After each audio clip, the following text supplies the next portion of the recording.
گزشتہ چند اشروں کے دوران پاکستان میں کچھ زبردست تبدیلیاں واقع ہوئی ہیں۔ ہم زیادہ صحت مند قوم ہیں، بچوں کی زندگیوں کو پہلے سے زیادہ تحفظ مل رہا ہے، اسکول جانے والے بچوں کی تعداد بڑھ رہی ہے اور ہم تعلیم میں آگے بڑھ رہے ہیں، ہماری قومی آمدن بڑھی ہے اور ہماری معیشت بہتر ہو رہی ہے۔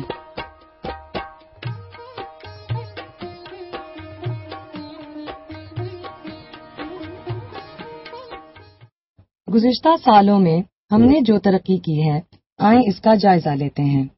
یہاں دیکھیں کہ ہم کیسے صحت اور تعلیم میں ترقی کر رہے ہیں۔ اس گراف میں ہم وقت کے ساتھ ہونے والی تبدیلیوں اور رجحانات کو دیکھ سکتے ہیں، اور ہم بچوں کی صحت اور خواتین کی تعلیم پر خاص توجہ دے رہے ہیں۔ یہاں بائیں جانب ہم بچوں کی اموات دیکھ رہے ہیں، یعنی 5 سال سے کم عمر کے بچوں کی اموات کی تعداد فی 1000 پیدا ہونے والے بچے۔ یہ خط 0 سے 200 اموات تک کو ظاہر کرتا ہے، اور نیچے والے خط میں ہم 15 سے 19 سال کی عمر کی لڑکیوں میں تعلیم کے رجحان کو دیکھ رہے ہیں، وہ شرح جن لڑکیوں کی پرائمری اسکول کی تعلیم مکمل ہو چکی ہے۔ یہ شرح 0 سے 40% تک چلی جاتی ہے۔ یہ بلبلہ پاکستان کی نشاندہی کرتا ہے اور سال 1970 کا ہے۔ 1970 میں پاکستان میں پیدا ہونے والے ہر 1000 میں سے 180 بچے مر جاتے تھے، جبکہ 10% خواتین پرائمری اسکول کی تعلیم مکمل کرتی تھیں۔ تو بچوں کی 180 شرائح اموات کا اصل مطلب کیا ہے؟ اس کا مطلب ہے کہ 5 سال سے کم عمر کے 18% بچے مر جاتے تھے۔ آئیں دیکھتے ہیں کہ پاکستان میں بچوں کی اموات اور تعلیم کے حوالے سے کیا تبدیلیاں واقع ہوئی ہیں، اور آپ پس منظر میں سالوں کو تیزی سے بدلتے ہوئے دیکھیں گے۔ اب ہم دیکھ رہے ہیں کہ بچوں کی اموات مسلسل کم ہو رہی ہے، جیسا کہ بلبلہ نیچے کی طرف حرکت کر رہا ہے، اور بلبلے کے دائیں جانب بڑھنے سے پتہ چلتا ہے کہ عورتوں کی تعلیم میں اضافہ ہو رہا ہے۔ خواتین میں تعلیم کی شرح میں 1980 اور 1990 کے عشرے میں تیزی سے اضافہ ہوا ہے۔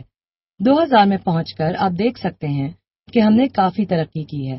پاکستان میں بچوں کی شرائح اموات 18% سے کم ہو کر 10% ہو گئی ہے۔ اس کے ساتھ ساتھ خواتین میں پرائمری اسکول کی تعلیم مکمل کرنے کی شرح 10% سے بڑھ کر تقریباً 40% ہو گئی ہے۔ تو ہم نے کچھ ترقی کی ہے، ہم زیادہ صحت مند قوم بنتے جا رہے ہیں، اور ہم تعلیم میں بھی آگے بڑھ رہے ہیں۔ ہم پاکستان کی معاشی ترقی میں بھی بہتری دیکھ سکتے ہیں۔ آئیں ان تبدیلیوں کو دیکھنے کے لیے گراف پر مزید ایک نظر ڈالیں۔ اس مرتبہ بائیں خط پر ہمارے سامنے فی کس مجموعی قومی آمدن ہے، جو افراط زر کے مطابق تبدیل کی گئی ہے، اور یہ ہماری معاشی پیداوار کو ظاہر کرتی ہے، جس کی حد $0 سے تقریباً $3000 فی کس ہے۔ مجموعی قومی آمدن مجموعی قومی پیداوار سے زیادہ ہے، کیونکہ اس میں مجموعی قومی پیداوار کے ساتھ ساتھ بیرونی ممالک سے موصول ہونے والی رقم بھی شامل ہے۔ اور نیچے والا خط دورانیے کو ظاہر کرتا ہے۔ جب بلبلہ دائیں جانب حرکت کرے گا تو اس سے دورانیے کا پتہ چلے گا۔ اور یہاں 1975 میں پاکستان ہے، جب ہماری مجموعی قومی آمدن تقریباً $380 فی کس تھی۔ آئیں اب دیکھتے ہیں کہ کیسے ہماری قومی پیداوار میں وقت کے ساتھ تبدیلی آ چکی ہے۔ آپ دیکھ رہے ہیں کہ بلبلہ اوپر کی جانب مسلسل حرکت کر رہا ہے۔ اس کا مطلب ہے کہ ہماری فی کس مجموعی قومی آمدن میں اضافہ ہو رہا ہے، اور جب ہم 2005 میں پہنچے تو ہم نمایاں ترقی کر چکے تھے، یعنی فی کس آمدنی $380 سے بڑھ کر تقریباً $2300 ہو چکی تھی۔ ہم مجموعی قومی آمدن میں اضافہ کر چکے ہیں، اس کا مطلب ہے کہ ہماری معیشت بہتر ہو رہی ہے، مگر فی کس مجموعی قومی آمدن ہمیں معاشی ترقی کی صرف ایک جھلک ہی دکھاتی ہے۔ اگرچہ فی کس مجموعی قومی آمدن میں اضافہ ہو چکا ہے، مگر جب ہم غربت کی سطح کا جائزہ لیتے ہیں تو پتہ چلتا ہے کہ ہر 5 میں سے 3 پاکستانی غربت کی زندگی بسر کر رہے ہیں، یعنی آدھے سے زیادہ ملک کی آبادی $2 روزانہ سے بھی کم میں گزر بسر کر رہی ہے۔ انتہائی درجے کی غربت نہ صرف ملک کی معاشی ترقی بلکہ ہمارے قومی استحکام پر بھی اثر انداز ہوتی ہے۔ لوگ بامشکل جینے کی کوشش کر رہے ہیں، تو ہم کیا کر سکتے ہیں کہ پاکستانی خاندان اچھی زندگی گزاریں اور لوگ غربت کا شکار نہ ہوں؟